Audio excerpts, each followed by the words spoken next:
عندما اعتدى يهود بني النضير على امرأة مسلمة، اعتدى يهود بني النضير في المدينة على امرأة مسلمة، فقام رسول الله صلى الله عليه وسلم بمحاصرتهم ومحاربتهم وإجلائهم من المدينة، وهم الآن يعتدون على النساء والأطفال والشيوخ وينعمون فيهم قتلا وإبادة جماعية وتدميرا وتجويعا، وهذا يستدعي حراكا قويا من المسلمين جميعا، حكاما وحكومات وشعوبا، حتى يوقفوا هذا العدوان المتواصل على أهلنا وشعبنا. ويقول الله تبارك وتعالى: إن تنصروا الله ينصركم ويثبت أقدامكم. ويقول أيضا: إنا لننصر رسلنا والذين آمنوا في الحياة الدنيا ويوم يقوم الأشهاد. فإننا إن شاء الله على ثقة بوعد الله عز وجل، وعلى أن يتحقق إن شاء الله قريبا النصر والتمكين. وإن شاء الله تعالى نصلي جميعا نحن وإياكم جميعا إن شاء الله في باحات المسجد الأقصى محررا بإذن الله تعالى. لبيك يا أقصى، لبيك يا أقصى، لبيك يا أقصى، لبيك يا أقصى.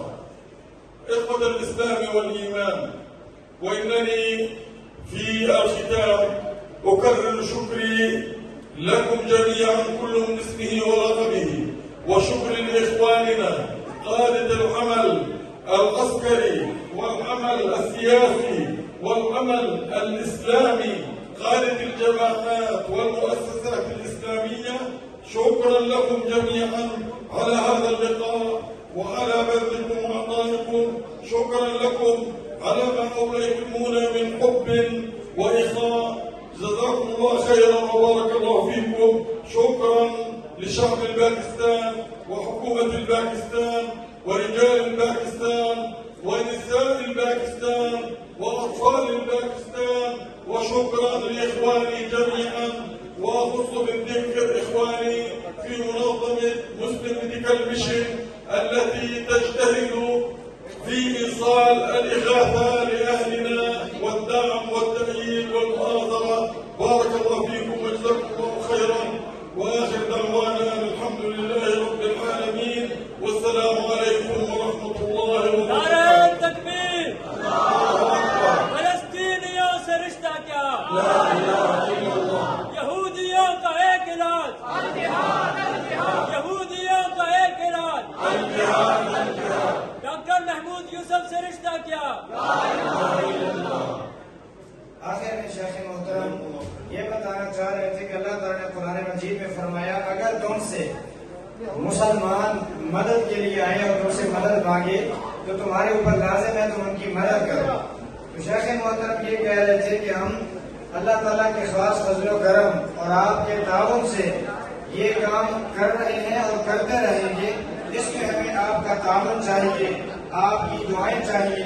جیسا رسول اکرم صلی اللہ علیہ وسلم نے بنو نذیر کو جو یہود کے مدینہ کے اوپر مدینہ سے جلا وطن کیا، تو ہم سب مل کر فلسطین کے اندر آنے والے یہودیوں کو ہم انشاءاللہ جلا وطن کریں گے.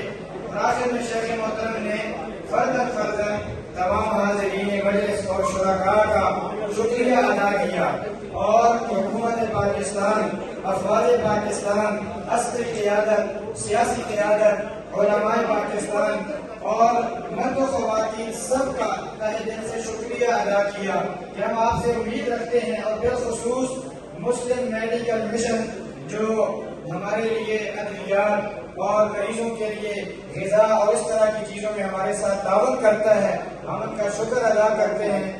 اللہ تبارک و تعالیٰ تمام مسلمانوں کو توفیق عطا فرمائے. اور ہم آخر میں اللہ تعالیٰ ہم سب کو مسجد الاقصی کے اندر جب وہ آزاد ہو جائے تو ہمیں وہاں پہ نماز